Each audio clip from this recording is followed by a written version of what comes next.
kaya. Terima kasih. Terima kasih, Encik.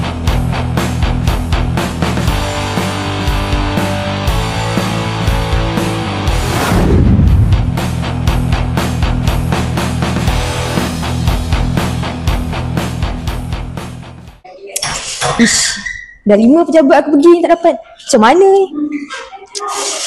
Ish, ni last aku punya cadangan. Kalau aku tak dapat, lantak lah macam mana pun. Aduh, ini hari banyak ramai orang mau cari kerja tu. Mau cari seorang ni siapa lah. Aduh, nama apa ni pelik sangat ni aduh. Boleh telefon ni aduh. Aduh.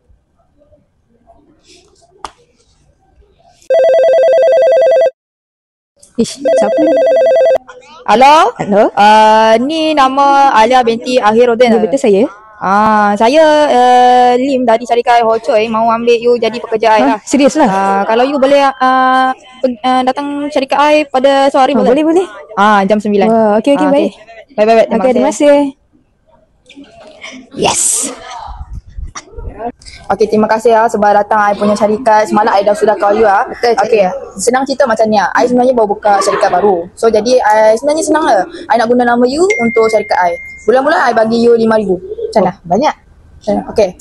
Okey lah. Sebab saya pun terdesak dengan duit ni, Cik Lee. Okey, sebab tu I faham you. Okey, kalau macam tu kita sign kontrak lah, senang cerita. Boleh? Okay. Ni dia punya borang je sign lah. Terima kasih. Terima kasih, Encik Lee. Kerana tolong saya. Terima kasih.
Aku kaya.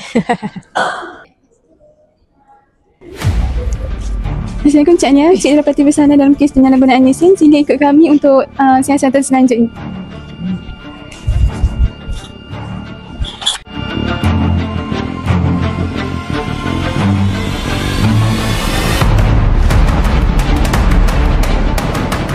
Okay, sebentar tadi saya dah tunjukkan satu video yang telah kami buat berkaitan dengan isu Alibaba ni, iaitu penyalahgunaan lesen. Jadi saya nak tanya Cik berkaitan dengan isu Alibaba ni.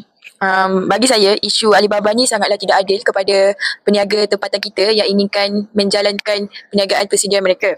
Sebab bila lesen disalahguna, orang asing yang jalankan bisnes diguna atas nama kita. So, lebih kurang perniagaan kita tak akan majulah. So, persaingan pun jadi makin tak sihat sebab mereka boleh jual murah kalau kita kena ikut prosedur yang telah ditetapkan. Faham. Jadi, saya nak tanya kalau Cik ada pendapat untuk cara menangani isu ni. Bagi saya, penambahbaikan yang boleh dibuat adalah kerajaan perlu memperketatkan proses kelulusan lesen perniagaan dengan syarat yang lebih telus dan kawalan latar belakang pemohon. Cadangan lain bagi saya juga adalah hukuman yang lebih tegas ke atas pihak yang terlibat, mengenakan denda lebih tinggi atau membatalkan lesen mereka kerana menyalahgunakan lesen tersebut untuk kepentingan diri sendiri. Faham. Okay, itu saja soalan daripada saya. Terima kasih sebab luang masa dengan saya. Baik, sama-sama.